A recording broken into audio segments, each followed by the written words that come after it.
আসসালামু আলাইকুম রহমতুল্লাহ। ৬ নং বোর্ডে আমাদের আরও একটি প্রিয় মুখ আরবি প্রভাষকের ভাইবা দিয়ে এসেছেন, আমরা ওনার অভিজ্ঞতা শুনব। আসসালামু আলাইকুম রহমতুল্লাহ। আমি মোহাম্মদ শরীফ হোসাইন, কুমিল্লা থেকে এসেছি। আমি ৬ নং বোর্ডে পরীক্ষা দিয়েছি। যখন আমি সালাম দিয়ে প্রবেশ করলাম তখন আমাকে বলল আপনার কাগজপত্রগুলো দেন। আমি দিলাম, উনি দেখলেন। তারপরে আমাকে বললেন যে আপনি ফাসাদ এবং বাতিলের কয়েকটি পার্থক্য বলেন আরবিতে।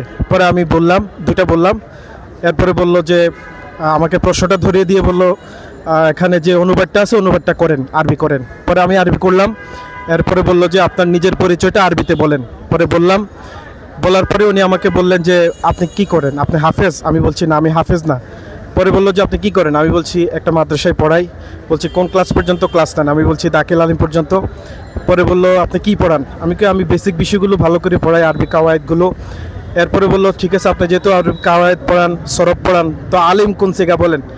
পরে বললাম, এরপরে বলে কোন বাব, আমি বাবের কথাও বললাম।